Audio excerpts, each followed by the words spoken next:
nisy tranona vakitrano ma zany teny Mangarivotra Sud parcelle 2153 tamin'ny 29 juillet foany 30 juillet taona 2024 dia rehefa naino an'izany ma zany ny police pirenena tety Toamasina dia nidina vatrano ma zare tao amin'ny commissariat-ny Mangarano zany hoe zare avy tany Mangarano iny ma zany nandeha nanao intervention teny Mangarivotra Sud. Rehefa tonga tany ma zany ny police dia efa tsy tratra tsony ma zany re jolareo dia tsy nonona teo ma zany police pirenena fa dia nanao fanarandia andreny jolareo 5 mois dia efa tafatsoka ry zareo. Dia makasika an'io vakitrano ihany ma zany dia ny zavatra nataon'ireo jolareo tao ma zany voalohany dia ny fatoran'ireo zany le gardien dia alohany nidiran'jareo tao an-trano. Dia rehefa tonga tao an-trano ma zareo dia maromaro zavatra lasandry zareo, anisan'izany ny vola 4 tapitrisa ariary, eo ihany koa ny firavaka volamena, ary eo koa ny iPhone, ty ma zany le iPhone le victime. Dia rehefa izay ma zany dia tsy nonona teo ma zany ny police pirenena fa niditra tamin'ny fikarohana makasika izay mety voaroro amin'io vakitrano io. Dia natao ma zay ny enquête ny manodidina enquête de voisinage. Dia tsara marina nefa fa taorian'ilay vitsivitsy taorian'ilay vakitrano dia nanana telefôna raitra zany ny mpanampy tao an-trano. Dia teo ma zany nampiayay ny olona. Dia talohan'izay koa ma zany izy dia efa nanontany le mpiasa anankiray tao hoe aiza ny toerana ametrahan'ilay tompotrano ny volany. Dia rehefa naino an'izany ma zany ny mpanao fanadihadiana dia avy hatrany ma zany misamborona zany le mpanampy io. Dia mientina ihany koa ma zany miaraka amin'ny telefôna. Rehefa nosavena le telefôna reto ma zany le telefôna raitra zay nividiny taoriana io. Dia rehefa nosavena ireo telefôna reo dia nahitana sarin'ireo jola miaraka aminy sy ny vola paquet zay zany naderaderan'ry zareo tao amin'ny restaurant. Dia tsy nonona teo zany ny mpanao fanadihadiana fa dia mbola niantso an'ilay le olona vakitrano dia nampijerena azy le sary tao reo. Dia niteny mihitsy le madame fa ireo no nanafika azy tamin'ny alina ny 29 foany 30 juillet. Dia rehefa natao ma zany le fanadihadiana n'ilay zalahy mpanampy io ma zany dia niaiky nieloka vitany izy ary nanambara ireo namany. Dia avy hatrany ma zany niroso tamin'ny fisamboran'ireo namany ihany koa tany amin'ny Tanambo Vererive parcelle 2174. Dia ireto ma zany zavatra tratra tao. Io ma zany le basse fusil de chasse izy io 22 non rifle. Dia izay entin'ry zareo anaovana fanafiana amin'ny alina. Eo koa ma zany ny fanamiana mpitandro filaminana io izay anaovan'ry zareo amin'ny alina rehefa anao asa ratsiny ireo jolareo. Dia eto ma zany ny tenanay dia mba mampafantatra antsika rehetrarehetra ihany fa aoka ho sambo mailo fa aza matoko loatra le mpanampy ao an-trano reny fa satria ireo ihany zany no mamadika amin'ny andro farany ohatran'izao zava-misy zao.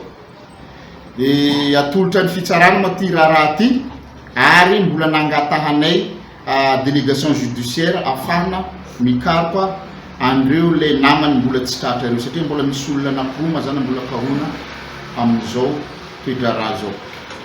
Dia anakefitra am'izay atolotra ny fitsarana dia ilay mpanampy sy ilay jola telo lahy. Tsika teto Toamasina zany fa nisy le famonoana teratany vahiny ny alinany 20 volana aogositra teo ifoany 20 volana aogositra.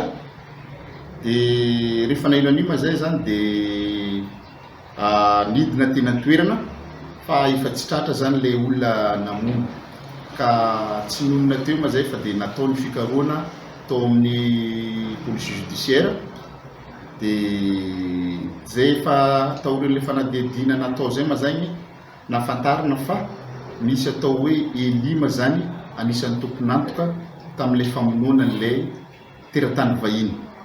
Ka ity elity mazany managna sakaiza zay tsara tarehy zay araka ny lazainy dia nisy adiadina zany tao amin'ilay toerana fisotroana lay nandehanan'ilay teratany vahiny io.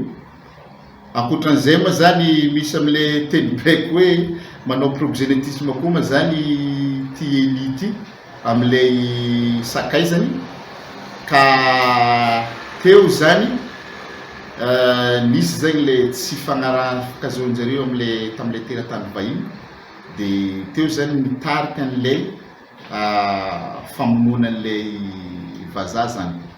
Dia marina fa ilay vazaha rehefa andeha hody andeha amin'ny hôtely ma zany dia teo akaikiny vavadin'ilay hôtely ma zany no nanaovany an'ity Eli sy ny namany anankiray ny famonoana an'ilay vazaha.